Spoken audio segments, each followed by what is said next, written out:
Amado Señor, presentamos una vez más este mensaje a ti, para que tú asumas el total control de esta carga maravillosa que estaremos transmitiendo esta noche. Oh Señor, sabemos que tu enemigo no está contento con este tipo de mensaje, por lo cual pedimos tu cubierta, tu protección y tu guianza. Permite que los santos que escuchen este mensaje sean infundidos, sean avivados, sean aclarados, sean iluminados para vivir en tu reino y buscar tu transformación. Gracias, Señor. Amén. Amados hermanos, esta noche entramos ya al mensaje número 4. El reino consiste en subyugar la rebelión y en la transfiguración del Señor Jesús. Es un mensaje espectacular, maravilloso. Es el mensaje que en cierta medida hemos estado proyectando de diferentes maneras en estos pasados 2 años, y ahora nuevamente los hermanos nos dan la oportunidad de poder profundizar más y ver detalles que nos van a seguir abriendo nuestros ojos espirituales. Y en el libro La Iglesia Gloriosa, en una porción que hay en el primer capítulo, dice lo siguiente: a menudo la obra de salvar almas no es forzosamente la obra de Dios. Salvar almas soluciona el problema del hombre, pero la obra de Dios exige que el hombre ejerza autoridad para tener dominio sobre todas las cosas que Dios creó. Dios necesita una autoridad en su creación y ha escogido al hombre para ser esta autoridad. Esta breve referencia encierra mucha revelación. El hermano mencionar el asunto de salvar almas, todos pudiéramos considerar que ese es el objetivo y la carga de Dios, pero el hermano Ni en este libro nos dice que esto no es forzosamente la obra de Dios, pues esto soluciona el problema del hombre y su condición caída, pero no resuelve el problema de Dios. En otras palabras, si hacemos únicamente eso, nos quedamos cortos en cuanto a lo que Dios desea hacer. Así que esto nos debe enseñar a evaluar la actividad cristiana, que por cientos de años a la cual ha sido pionera en este asunto de predicar en grandes campañas y predicar el evangelio y que se salve mucha gente. Pero la pregunta es, ¿cuántos de esos salvos al día de hoy están dentro del ejercicio de la aplicación de la autoridad para tener dominio sobre todas las cosas que Dios creó? Yo creo que muchos ni se han hecho esa pregunta ni se la hicieron en toda su vida, porque está fuera de su alcance. Y cuando hablamos de ejercer autoridad, como mencionamos de hecho en el mensaje anterior, esto no es diferente de ejercer su justicia. Su autoridad y su justicia están combinados. Nuevamente les decimos, después de la caída del hombre, algo terrible sucedió en todo lo creado. Todas las cosas entraron en un proceso de autodestrucción. El mejor ejemplo somos los seres vivientes en la tierra. Todo lo que nace, al nacer, empieza a morir. Esto es lo que se conoce dentro de la ley de termodinámica, como hemos dicho antes, como entropía. Y lo que en Génesis 3:17 Dios le llama la maldición que surge por causa de la caída de Adán. Y esa caída fue el resultado instantáneo de salir fuera de Dios. Así que la salida de Adán entra no solo a Adán en la maldición, sino todo lo que es creado, porque Adán hasta ese momento era la cabeza de la creación. Y el enemigo, sabiendo eso, trabajó directamente para desestabilizar a esta pareja y por ende toda la creación. Así que es por eso que este mensaje enfatiza que el hombre creado ¿ah? fue con el propósito de tener dominio sobre todo lo creado. Es decir, volver a restaurar el orden de la justicia de Dios en su reino. Por eso miramos aquí en Romanos 8:19, donde dice, porque la creación observa ansiosamente, aguardando con anhelo la revelación de los hijos de Dios. Porque la creación fue sujetada a vanidad. No por su propia voluntad, sino por causa del que la sujetó.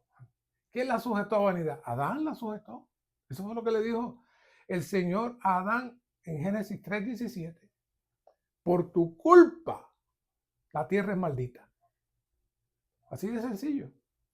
Entonces, ¿qué es la revelación que habla aquí de los hijos de Dios? Aguardando con anhelo la revelación de los hijos de Dios. Bueno, esa es la manifestación de todos los redimidos en un vivir en la justicia subjetiva, la cual es Cristo mismo como nuestro vivir en vida dentro de esta atmósfera de muerte. O sea, que esa justicia subjetiva es Cristo mismo como nuestra justicia, viviéndose en nosotros para subyugar toda esta atmósfera de muerte. Pero desgraciadamente no tenemos una visión completa. Muchas veces no tenemos una visión completa, global, de toda la carga de Dios. Y vemos los temas fraccionados. Hoy vamos a hablar del reino. Hoy vamos a hablar de la ley. Hoy vamos a hablar de la economía de Dios. Hoy vamos a hablar de esto. Vamos a hablar del otro. Hermanos, todo está amarrado. Todo es una misma línea.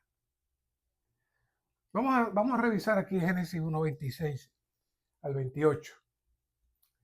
Dice, ejerzan dominio. Y en el 28 dice, llenad la tierra y sojuzgadla y ejercer dominio. Es decir, Génesis 1:26 y 28, ambos, uno utiliza la palabra dominio y el 28 utiliza la palabra sojuzgadla.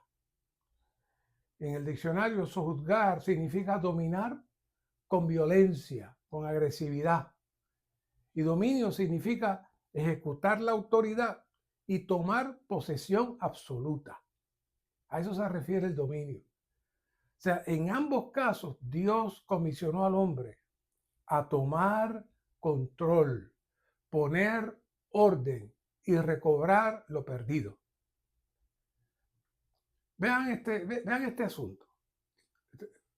Todo el universo cayó en caos después que Satanás se rebeló y los ángeles caídos se rebelaron. Hubo una desestabilización en todo el universo. Y Dios inundó el universo completamente. Muchas veces pensamos que Dios inundó más que la tierra. No, Dios inundó todo. Eso es inconcebible, ¿no? No fue un diluvio. Fue que sencillamente Dios produjo agua y llenó todo. ¿Con qué propósito? Bueno, Él inundó todo para no dejarle nada disponible a Satanás ni a sus huestes celestiales. Entonces, veamos Génesis 1:6 para que entienda lo que estoy hablando. Luego dijo Dios, haya una expansión en medio de las aguas y separe las aguas de las aguas. ¿Qué es eso? Que haya una expansión en medio de las aguas. Bueno, las aguas eran un bloque completo, no solo en la tierra, en todo el universo estaba lleno de agua. ¿Y qué pasó? Dios dice, mira, vamos a separar las aguas. las aguas de las aguas y haya una expansión. Más adelante le cambia a cielo, entre medio de las dos. O sea que aquí nos indica que hay un bloque de agua arriba y un bloque de agua abajo, y todavía lo va a enfatizar más abajo. Dice, e hizo Dios la expansión y separó las aguas que estaban debajo de la expansión de las aguas que estaban sobre la expansión. ¿Qué es lo que está diciendo? Que no había primero expansión.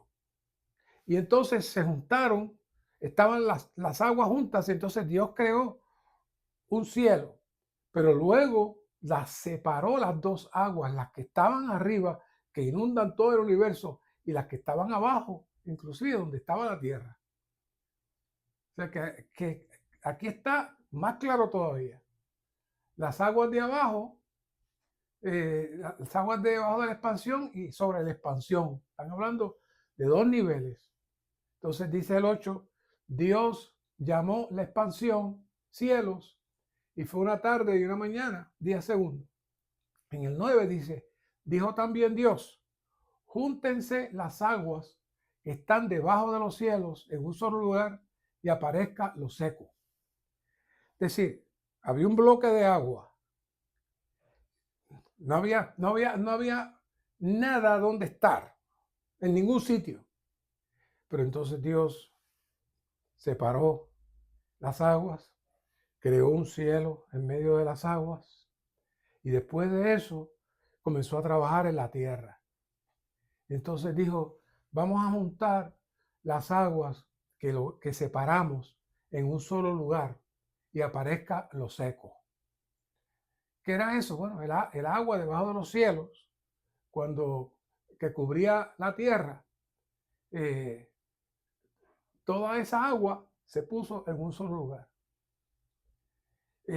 Durante todo ese tiempo que estuvo esa inundación de aguas, no podemos decir cuántos millones de años fueron, fue mucho tiempo. Los demonios y seres malignos estaban inutilizados, no tenían lugar donde ir ni qué hacer. Pero ahora el agua se ubica en un solo lugar y surgen entonces los océanos y los mares.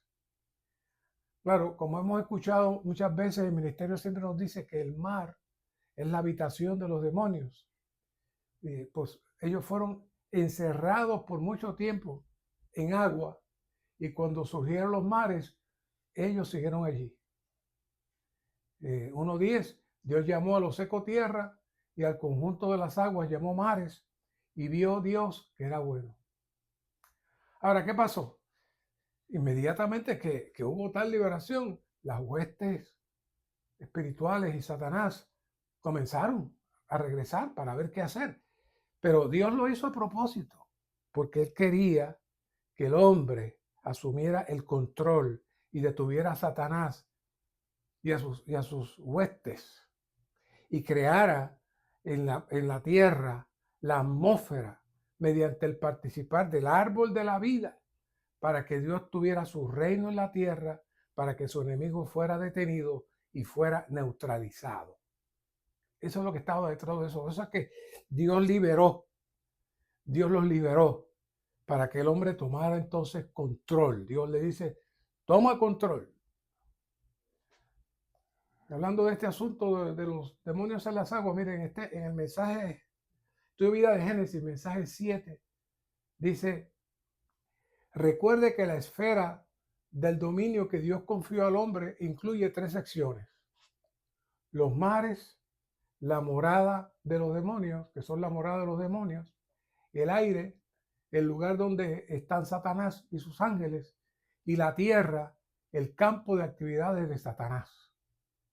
Los mares, morada de demonios, el aire, el lugar donde están Satanás y sus ángeles, y la tierra, el campo de actividades de Satanás. Y vea lo que dice más abajo, aquí en el libro de la Iglesia Gloriosa. Si el hombre no ha recuperado la tierra de la mano de Satanás, no ha cumplido todavía el propósito por el cual Dios lo ha creado. A menudo el salvar almas sirve únicamente para el bienestar del hombre, pero vencer a Satanás sirve para beneficio de Dios. Salvar almas soluciona las necesidades del hombre, pero vencer a Satanás satisface las necesidades de Dios. Así que en medio de todo esto, de toda esta situación, Génesis lo que nos está entrando es en la responsabilidad del hombre de ejercer dominio y subyugar todos estos seres que estuvieron cautivos y luego entonces fueron liberados, pero aunque continuaron utilizando el mar como su morada, Dios quería que el hombre ejerciera su autoridad, su dominio y pusiera en orden todas las cosas. Todos los que hemos crecido en el cristianismo tradicional, sabemos que el énfasis en la predicación del evangelio es algo muy, muy normal y cotidiano. El objetivo es que salvar almas para librarlos del infierno y que vayan al cielo. Ahora, para Dios, el salvar almas no es el objetivo final. Dios tiene un objetivo más elevado. La predicación del evangelio es para establecer su reino. O sea que cuando Dios creó al hombre, no fue solo para que surgiera un hombre, sino para que fuera la criatura que cumpliera su deseo de derrotar a su enemigo y producir la atmósfera de su reino en la tierra, que es la atmósfera de su gloria. Fíjense en la expresión que nos trae aquí el hermano Ni. Salvar almas sirve únicamente para el bienestar del hombre, pero el vencer a Satanás sirve para el beneficio de Dios. La predicación del evangelio no es para que se resuelva el problema del hombre, sino para que Dios pueda resolver su problema. Es por eso que vemos aquí en Marcos 1:15 que dice: el tiempo se ha cumplido y el reino de Dios se ha acercado. Arrepentíos y creed en el evangelio. Veamos con cuidado. Arrepentíos y creed en el evangelio. El reino de Dios se ha acercado.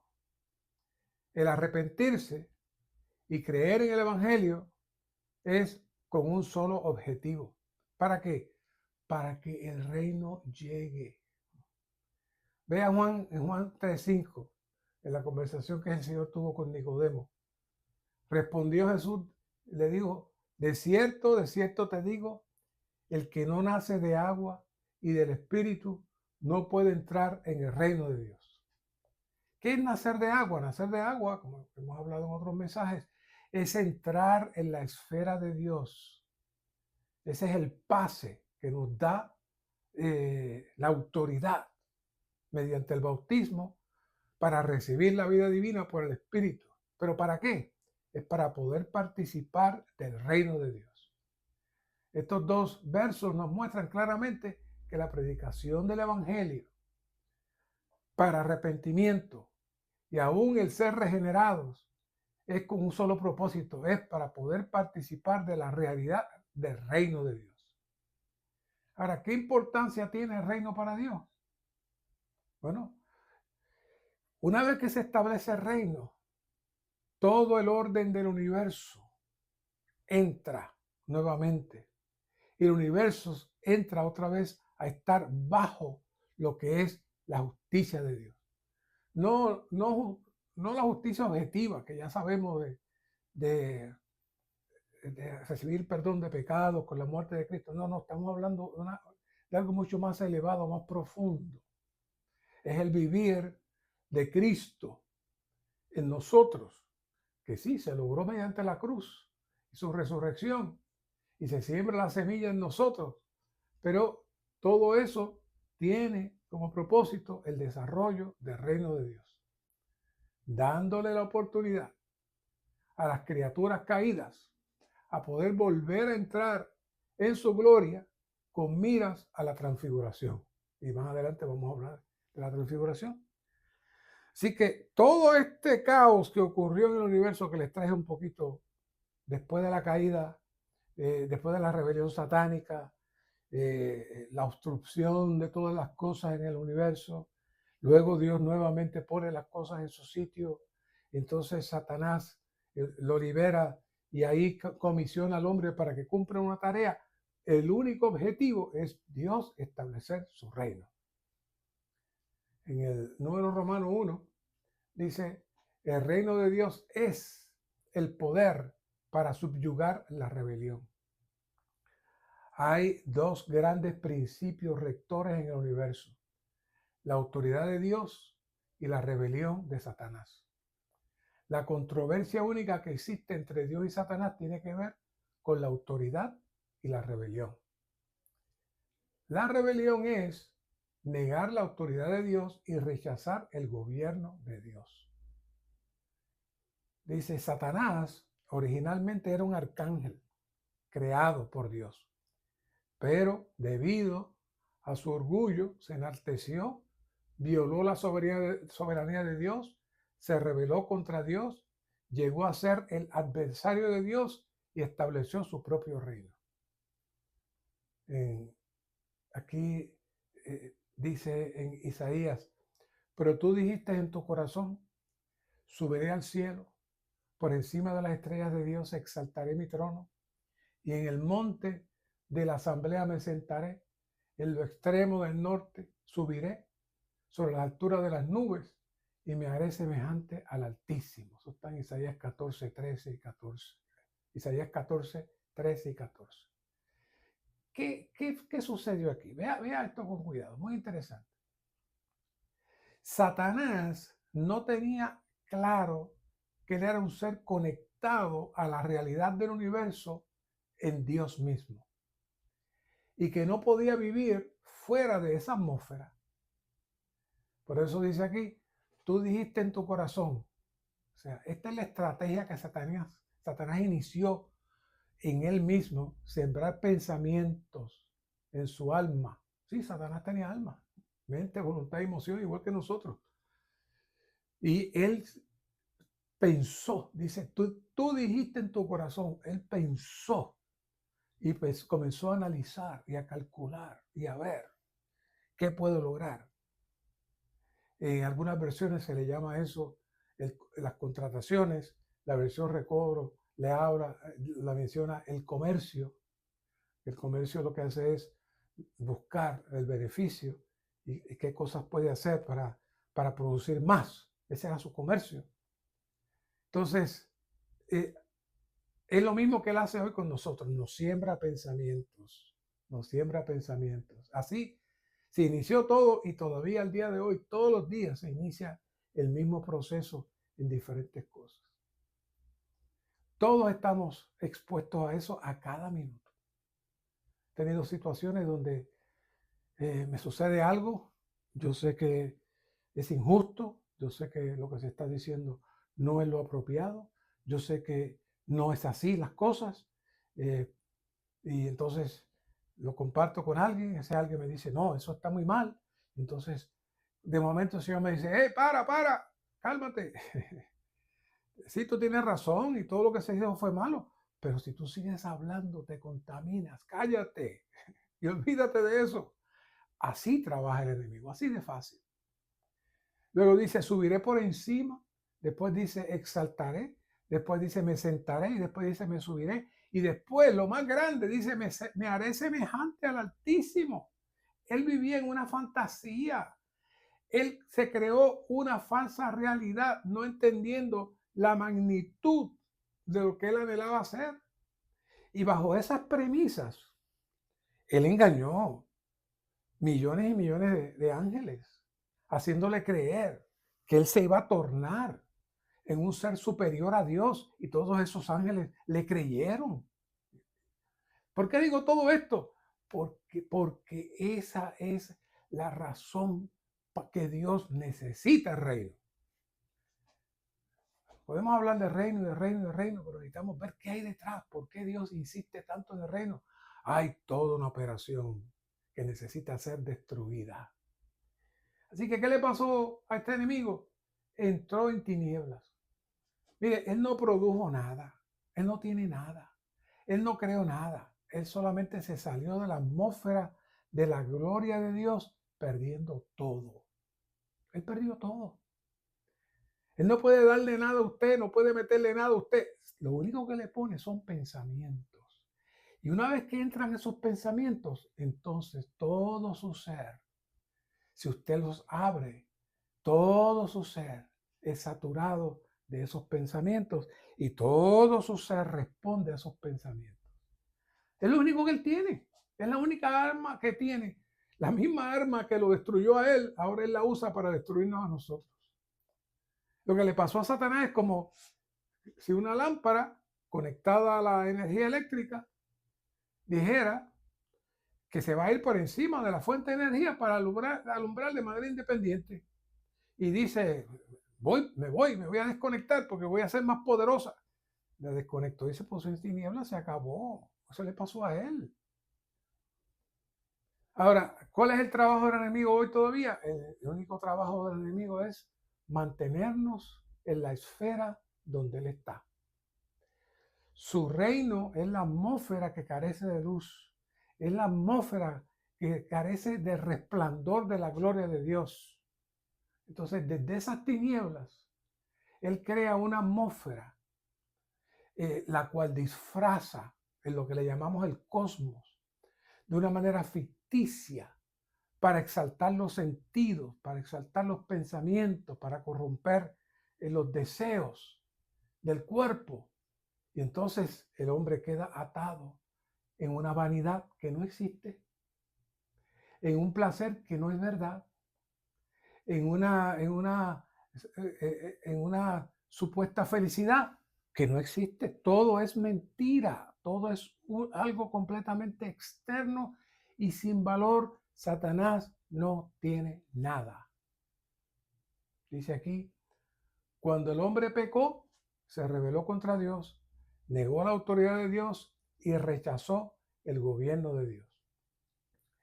En Babel, los hombres se rebelaron colectivamente contra Dios para eliminar la autoridad de Dios en la tierra. Ahora, ¿qué es la autoridad de Dios y el gobierno de Dios? Eso es el reino de Dios, cuya base y fundamento es su justicia. Para rechazar la rebelión necesitamos renunciar a nuestras ideas, conceptos, opiniones y simplemente entrarnos en la experiencia del disfrute y la expresión de Cristo, que es la carga de este mensaje. No se nos olvide la carga de este mensaje. Esa es la manera de tratar con el enemigo de Dios y derrotarlo. Es la manera que Dios quería que Adán derrotara a su enemigo, en el pleno disfrute. Cuando él le dice, mira, de todos estos árboles podrás comer. No hay cosa más deleitable que comer, especialmente cuando usted tiene hambre. ¿Ah? Pero dentro de esos árboles había uno que, que Adán tenía que utilizar el órgano apropiado para poderlo comer. No sé si fue que se entretuvo comiendo demasiado de los otros y dijo, ese lo voy a dejar para el final. Pero en el proceso de ir a comer el que debió comer, Satanás entonces introdujo pensamientos en él. Y de esa manera se activó el árbol de ciencia del conocimiento del bien y del mal. Todo eso son cosas figuradas. Hollywood nos hace creer que todo eso es físico. Nada de eso es físico. Es igual que hoy. Hoy podemos participar del árbol de la vida. ¿Dónde está? ¿Usted lo ve? No. Hoy usted participa todos los días del árbol de ciencia del bien y del mal. ¿Dónde está? Usted no lo ve, pero es real. Es real. Es otra dimensión. Es por eso que en Isaías 125 que nos habla de que al final Dios necesitará la culminación de una nueva ciudad. ¿Sabe cómo le llaman en Isaías 1:25? Ciudad de justicia. Esta ciudad será la suma del vivir en justicia de todos los santos fuera de la rebelión y en armonía con el reino de Dios y su justicia. Todo cae, todo armoniza. Necesitamos ver el lado feo, pero a la misma vez queremos mostrar el lado bonito. Así que aunque Satanás se rebeló contra la autoridad de Dios y aunque el hombre viola su autoridad al rebelarse contra él, Dios no permitirá que esta rebelión continúe. Buenas noticias, Él va a establecer su reino sobre la tierra. A la larga o a la corta, Él va a establecer su reino sobre la tierra.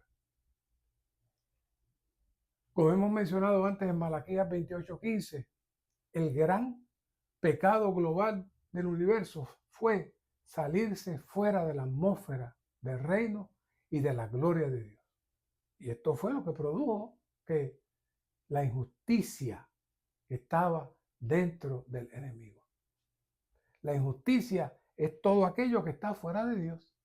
La injusticia es todo aquello que se produce mediante el esfuerzo y capacidad de los hombres y en el caso de Satanás de él.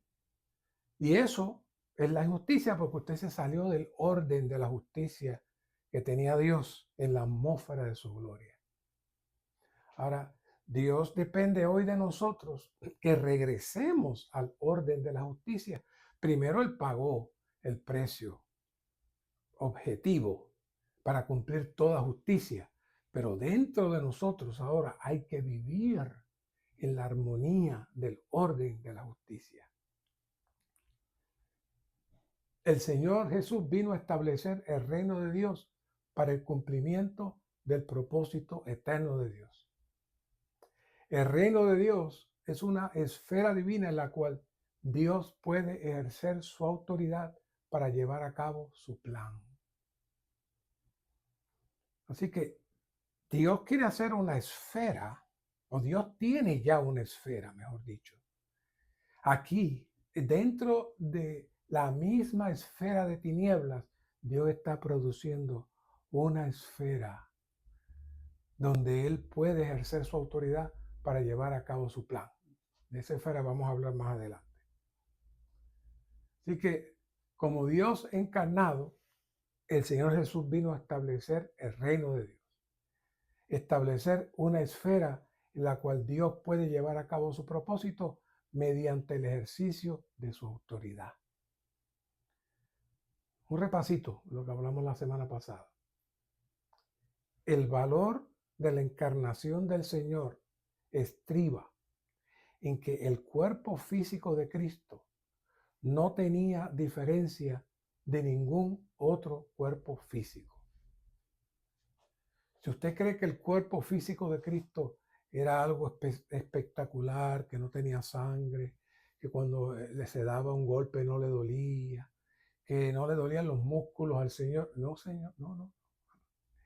Posiblemente a él le pusieron el cuerpo más frágil y el cuerpo más débil y el cuerpo más feo. ¿Ah? Ahora, la gran diferencia fue que Cristo tuvo un espíritu mezclado desde su nacimiento, que le permitió permanecer dentro de la esfera del reino desde su nacimiento, pero con un cuerpo y vivir de hombre. Eso es lo que le da el valor a la encarnación. Debido a eso, vino a ser el sacrificio perfecto y sin mancha dentro de los hombres de la tierra para ser ofrecido por nuestros pecados, cumplir entonces el requisito de la justicia objetiva. Por eso es que hablaban de que somos justificados. ¿Qué es ser justificado? Bueno, es que ahora podemos cumplir la justicia, pero la justicia objetiva nos va a llevar a la justicia subjetiva, que es la de largo plazo. Así que en términos de su ejercicio para mantenerse en la esfera del reino, no hay diferencia entre Cristo y nosotros. Una vez que nosotros somos regenerados, tenemos un cuerpo físico, tenemos un espíritu y tenemos el Espíritu de Dios mezclado con nuestro espíritu. Esas tres cosas eran las mismas cosas que el Señor tenía. Nosotros pensamos, no, pero Cristo era otra cosa. Cristo, como lo presentan muchos grupos, no, Cristo antes de su resurrección era igual que nosotros. Lo único que al estar ejercitado y tocando los lugares celestiales, él tenía toda la autoridad para atar al enemigo y derrotar al enemigo. Y ustedes saben que en Mateo, cuando habla de la tentación del Señor, es muy impresionante la lección que el Señor nos da. Satanás le habla para activar su mente y Cristo siempre le contesta ¿con qué? Con la palabra. Nunca le contesta con su palabra de hombre de la tierra. No, él le contesta con la palabra, que es la misma palabra de él, pero es la palabra eterna, la palabra rema, no el logos. Y Cristo le contestaba con un versículo bíblico y un versículo bíblico y un versículo bíblico. Y Cristo no ejercitó su mente para contestar, él sencillamente repitió la palabra. ¿Por qué él hizo eso? Porque en el momento que aún Cristo mismo se pusiera a discutir con Satanás, el enemigo le iba a derrotar. Y usted dirá, ¿qué? Sí, pero él se cuidó. ¿Por qué él no hizo así y desapareció a los demonios de Satanás y los mató? No. Él enfrentó al enemigo como nosotros necesitamos enfrentarlo, con la palabra. Y no dejarnos que nuestra mente sea cautivada con pensamientos, aún pensamientos de la lógica de cosas que usted tiene razón, de la injusticia que le cometen a usted. Usted no puede recibir eso. Todo eso es tinieblas. Nosotros podemos permanecer en la esfera celestial y nosotros también podemos derrotar a Satanás manteniendo nuestra mente en el espíritu. Dios está esperando por un grupo de vencedores que piensen como Cristo, caminen como Cristo y vivan como Cristo. Es muy interesante, cuando yo toco estos puntos, en algunos lugares a la gente le molesta. No, eso no es así, no puede ser. Como que les gusta sentir que Satanás los domina, que Satanás hace lo que quiere con ellos. Pues no. Si usted se mantiene en su espíritu, sencillamente el enemigo no tiene lugar para usted. Seguimos. A fin de establecer el reino de Dios, el Señor Jesús tomó la posición de un hombre victorioso, derrotando a Satanás y resistiendo toda dificultad, oposición y ataque. Fíjense cómo dice un hombre victorioso, no dice un Dios victorioso, dice un hombre victorioso. Porque el valor de la encarnación de Cristo es que Él fuera un hombre, como usted y como yo, victorioso. ¿Cómo lo logró? Manteniendo su mente en los lugares celestiales. Así que el Señor Jesús predicó el Evangelio del Reino a fin de que los pecadores rebeldes puedan arrepentirse y ser salvos, capacitados y equipados para entrar en el reino de Dios. El Señor ató a Satanás, el hombre fuerte, y entró en su casa para saquear sus bienes, a fin de que los pecadores puedan ser introducidos en la casa de Dios por medio de la regeneración con miras al reino de Dios. Ahora, vea esta sección. Estoy leyendo el bosquejo porque este bosquejo es demasiado valioso y pesado para dejar pasar cualquier cosa. Así que leemos y hacemos intervenciones. Mientras el Señor echaba fuera demonios por el Espíritu de Dios, Él destruía el reino de Satanás e introducía el reino de Dios. Vamos al versículo de Mateo 12:28. Pero si yo, por el Espíritu de Dios, echo fuera a los demonios, entonces ha llegado a vosotros el reino de Dios. Cuando entramos en estos versos, tengo la impresión de que miramos estos versos de forma muy limitada, muy restringida, solo pensando en las veces que el Señor sacaba a los demonios durante aquel tiempo. Pero esto es mucho más serio que los eventos que conocemos del Señor sacando demonios.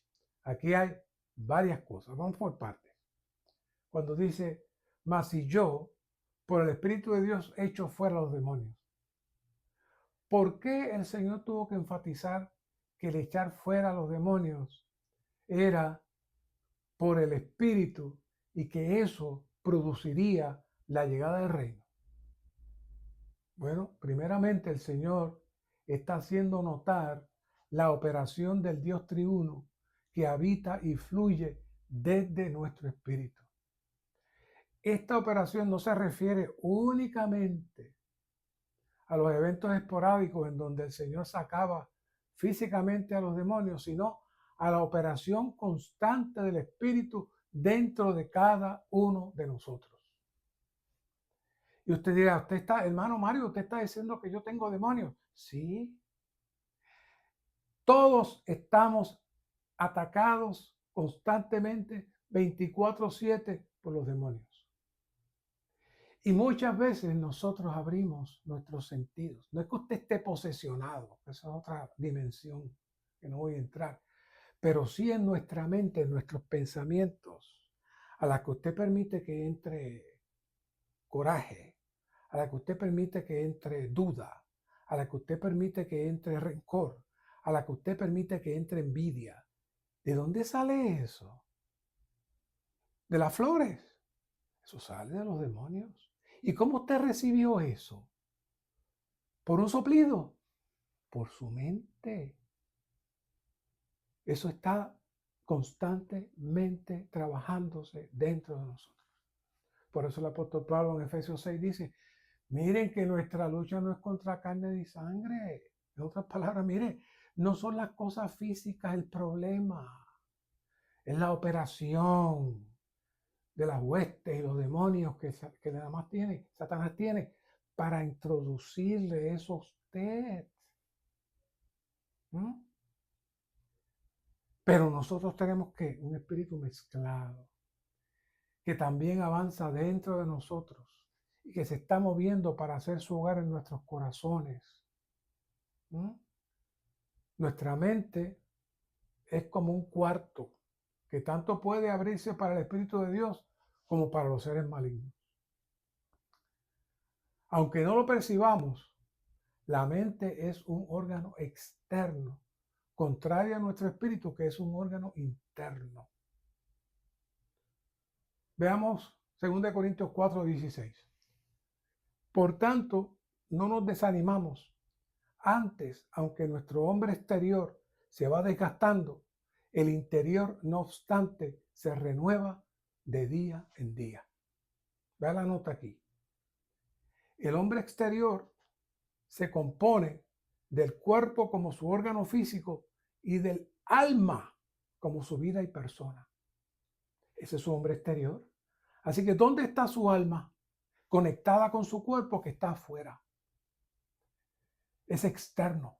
Y el enemigo tiene acceso a todo lo externo. ¿Por qué? Porque dice, Cristo mismo dijo, ahí viene el príncipe de este mundo. Y nosotros estamos moviéndonos, pensando, hablando, sintiendo. A ustedes, no, mis pensamientos están adentro. No, sus pensamientos están afuera. El hombre exterior se compone del cuerpo como su órgano físico y del alma como su vida y persona.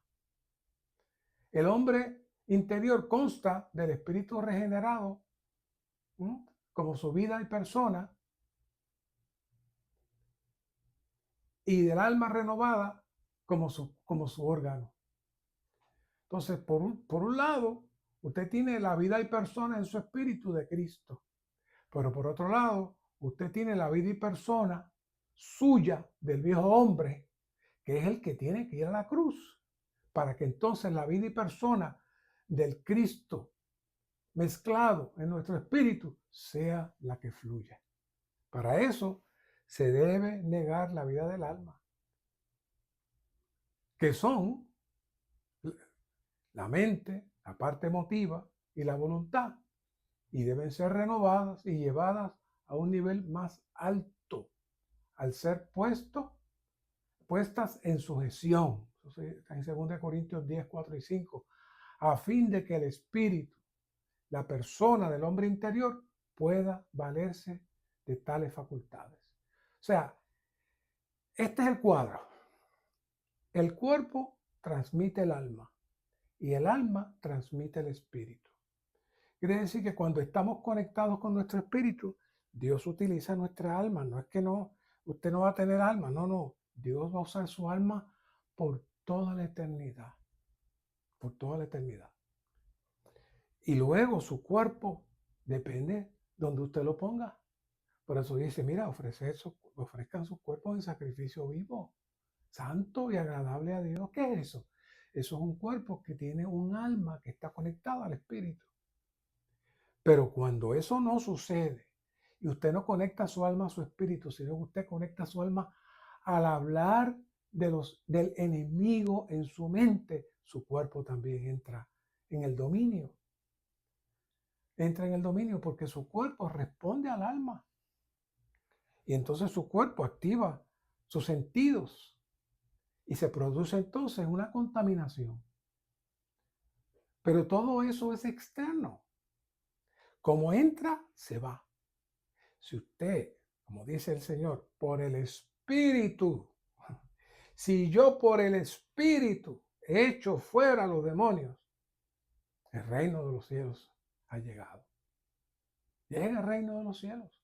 ¿Y cómo es eso? ¿Cómo es que el Señor lo echa? Hoy el Señor sigue echando fuera a los demonios por el Espíritu. Todos los días lo hace, usted no se da cuenta, pero usted entra en la palabra, usted se pone a escuchar un mensaje, usted empieza a orar y el Señor empieza a trabajar y empieza a limpiar y empieza a bloquear. ¿Para qué? Para que el Señor pueda fluir. Necesitamos estar conscientes de estas cosas. ¿Por qué? Porque dice el Señor, cuando eso pasa, el reino llega. ¿Y cómo es que el reino llega? Porque yo le doy mi vida al Señor y mi vida es para el Señor y todas las cosas son para el Señor. Así que nuestra alma, sin sujetarse al Espíritu, es un puente para que el enemigo de Dios actúe y opere, ¿ah?, y tome control de nosotros. Pero una vez que somos regenerados, comienza un proceso de posesión y limpieza por parte del Espíritu de Dios. Mientras más tomamos al Señor y le disfrutamos, menos fuerza tienen los demonios en nuestra mente, voluntad, ¿ah?, emoción y los sentidos del cuerpo. El Espíritu siempre está en una posición de guerra. El Espíritu siempre está en una posición de liberación para mantener limpia nuestra alma, con fines de que el Señor pueda habitar. Así que por eso el Señor todavía, Mateo 12:28, está activo. El Espíritu está operando para sacar fuera a los demonios, aunque no nos demos cuenta. Tal vivir sin la manipulación de los demonios y la guía y el hablar del Señor trae la venida del reino y entonces se cumple el verso. Así que ese versículo no era para el tiempo aquel nada más, está todos los días. Hoy el Señor está sacando los demonios. En este momento, mientras usted escucha ese mensaje, el Señor está sacando los demonios. En Marcos 4, del 35 al 41, hay un cuadro de la rebelión y del reino de Dios como poder para subyugar la rebelión. Dice aquí en el punto C1, Satanás tiene un reino, la autoridad de las tinieblas, el cual está en contra del reino de Dios. Los demonios pertenecen al reino de Satán y toman posesión de las personas para su reino. Ya le dije cómo lo hace. No es como ya como las películas del exorcista, que se le mete algo por dentro. No. Si fuera así, todo el mundo estaría santo y orando todos los días. Es mucho más sutil, mucho menos agresivo. Él está hablando constantemente, al punto que somos como Eva. Comenzamos a hablar con el demonio y a analizar con el demonio, sin darnos cuenta. Satanás es el príncipe del mundo y de la autoridad del aire. Él tiene sus ángeles, dice aquí el punto B, ¿ah? Quienes son sus subordinados como principados, autoridades y gobernadores del mundo, de las tinieblas de este mundo. Todo eso está operando, hermano. Entre lo dicho con relación al reino de Dios en Marcos 4, 26 y 29, en relación en cuanto a la demostración del reino de Dios, y en el 5, 1, 20, vemos el incidente ocurrido en el mar tempestuoso. Todos conocemos esa historia donde los ángeles caídos que están en el aire, los demonios que están en el agua, como hablamos al principio, colaboraron para obstaculizar que el Señor Jesús fuera al otro lado del mar, porque sabían que Él estaría liberando a los cautivos en ese otro lado. Eso está en Mateo 5, del 1 al 20. Así que el Señor reprendió al viento y ordenó callar al mar debido a los ángeles rebeldes y demonios que estaban detrás de la escena.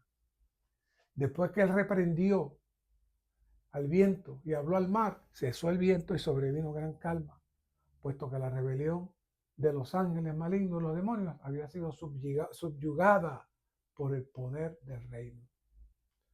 Así que todos debemos estar apercibidos y alertas de la operación y mover de Satanás. Si el enemigo intentó perturbar al Señor en su viaje, imagínense de lo que Él desea hacer con nosotros.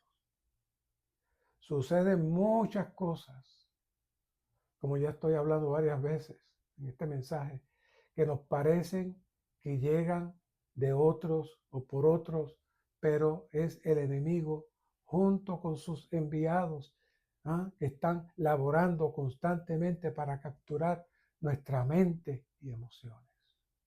Se da mucho en la relación de esposo y esposa. Sé que es fuerte, hay esposas que son fuertes, hay esposos que son fuertes, los dos a veces son fuertes y están luchando con carne y sangre, y Satanás y los demonios muertos de la risa, muertos de la risa. Eso se da mucho entre los hermanos en la iglesia. Ahora entramos a este punto maravilloso. El reino de Dios es la transfiguración del Señor Jesús. Lo descrito en Marcos 9, 1 al 13 es un cuadro del reino de Dios que viene con poder. El centro de este cuadro es el Jesús glorificado, y junto a él están Moisés y Elías, que le representan a quien, a los santos antiguos testamentarios, y Pedro y Jacobo y Juan, que le representan a los santos del Nuevo Testamento. El hecho de que el Señor Jesús fuera transfigurado significaba que su ser encarnado como hombre fue saturado y empapado de su divinidad. Esta transfiguración, la cual era su glorificación, fue un adelanto, un anticipo de su venida en su reino.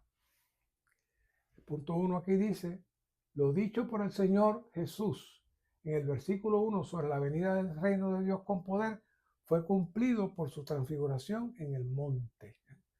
O sea que Él le profetizó anteriormente. Los que están aquí verán la venida del reino con poder. Muchos pensaron que el mundo se iba a acabar y que iban a estar con soldados y cosas, pero Él se estaba refiriendo a la muestra que salió físicamente de su cuerpo, que vamos a hablar un poquito más sobre eso en perspectiva de nosotros. Dice: la transfiguración, el resplandor del Señor Jesús fue su venida en su reino. Donde está su transfiguración, allí está la venida del reino. La transfiguración del Señor Jesús fue la realización de lo que Él es. El reino es el resplandor de la realidad del Señor Jesús.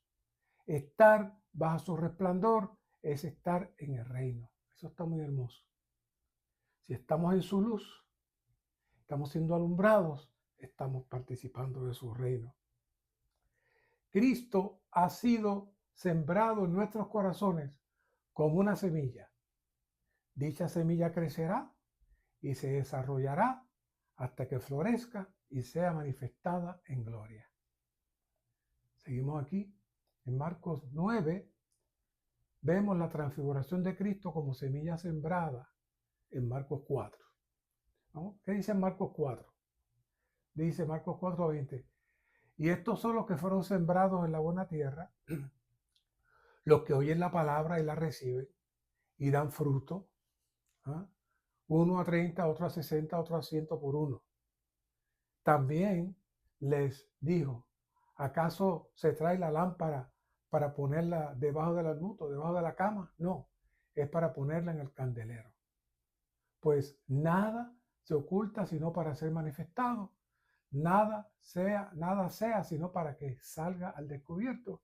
Si alguno tiene oídos para oír, oiga. Luego en Marcos 9:1 dice, también les dijo, de cierto os digo, que hay algunos de los que están aquí que no gustarán la muerte hasta que hayan visto el reino de Dios venido con poder. Y el 2 dice, 6 días después, Jesús tomó consigo a Pedro, a Jacobo y Juan y lo llevó aparte, solo a un monte alto, y se transfiguró delante de ellos. ¿Cuál es la relación? Aquellos que hemos recibido la semilla del reino de Dios, esa semilla necesita crecer en nosotros hasta que florezca desde nuestro interior. Y este florecimiento va a emitir una luz que será la transfiguración del Señor en nosotros de una manera práctica y experiencial, en la experiencia. Cuando Cristo es transfigurado en nuestro interior, dicha transfiguración llega a ser el reino de Dios que gobierna sobre todo en nuestra vida. Ahora vamos a repasar un poquito lo que leímos. La presentación de la lámpara que se pone en el candelero es tipo de Cristo, como el Espíritu que entra en nosotros y se mezcla con nuestro espíritu para que no solo habite en nosotros, sino que se revele al exterior mediante nuestro diario vivir. La presentación de la transfiguración es la manifestación de Cristo mismo que sale de nosotros cada día. Yo sé que el evento de la transfiguración del Señor nos parece algo majestuoso, sorprendente, pero no está tan lejos de lo que pensamos. Cuando el Señor Jesús se manifiesta, es una gran luz brillante e impresionante, pero nosotros también tenemos la capacidad de brillar y expresar todo lo que Dios es. Hay varios mensajes que hemos estado hablando sobre este tema de la luz, de las estrellas, del brillo interior, pero en este mensaje está armonizando la transfiguración del Señor, algo majestuoso que quedaron todos los presentes cautivados. Eso es lo que Dios está haciendo con nosotros. Y mientras más nosotros entramos en Él y en su disfrute, más luz sale y más transfiguración hay, hasta que cuando Él venga va a haber una fusión del Cristo transfigurado, alumbrando con aquellos que tienen al Cristo alumbrando y transfigurado dentro de ellos. Eso tiene que estar pasando en nosotros. La iglesia como reino de Dios no puede existir en la vida natural, sino que únicamente puede existir en esta esfera de la transfiguración. Si estamos dispuestos a perder nuestra vida del alma por causa del Señor, experimentaremos una transfiguración prevaleciente en la vida de iglesia. Esta transfiguración será un avivamiento genuino dentro de nosotros. Número Romano 3. Entonces, los justos resplandecerán, aquí lo dice, como el sol en el reino de su Padre. Esa es la transfiguración. ¿Y quiénes son esos? Los justos. ¿Y quiénes son los justos? los que viven en la justicia del reino, los que renuncian a la injusticia y a la rebelión de Satanás. En el momento de la manifestación del reino, nuestra humanidad será glorificada por la gloriosa divinidad en nuestro interior. En cierto sentido, el Señor regresará de los cielos, pero en otro sentido, saldrá desde nuestro interior cuando Él se exprese plenamente en nuestro vivir. Ese será el tiempo de su venida. Esto no son teorías. Dios lo está haciendo ya, hermanos. Dios lo está haciendo ya. Pero necesitamos estar claros de la operación del enemigo. Porque si no estamos claros de la operación del enemigo, caemos como cayeron, como ha caído el hombre todo el tiempo.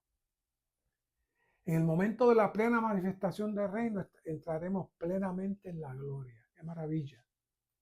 En el milenio, los creyentes vencedores estarán con Cristo en la gloria resplandeciente del reino, mientras que los cristianos derrotados padecerán disciplina en las tinieblas de afuera. Cada uno de estos puntos son estudios para hacerlos más profundos, pero esto es un mensaje sumamente práctico y está hablando no de algo poético, está hablando de algo que tiene que ocurrir dentro de nosotros. Y cada uno de nosotros tenemos que prestar atención quiénes somos. Usted tiene que conocerse, cuáles son sus debilidades, cuáles son sus flaquezas, cuáles son las áreas que Satanás lo tiene todavía cautivado. ¿Ah? ¿Cuáles son los pensamientos que todavía usted permite que entren y aún los disfruta? Y después pide perdón y vuelve y cae, vuelve y cae. ¿Por qué hace eso? Porque todavía usted no ha permitido que el Señor resplandezca. Todavía usted está en su mente. Sí, tiene mente, tiene conocimiento, tiene mucho conocimiento, como hablábamos en el mensaje pasado. Que los judíos escudriñaban las escrituras, pero no venían a Él. Nosotros necesitamos entrar en la experiencia del reino, la experiencia de la transfiguración, tocando al Señor y expulsando al enemigo, para que el deseo y la necesidad de Dios se cumpla.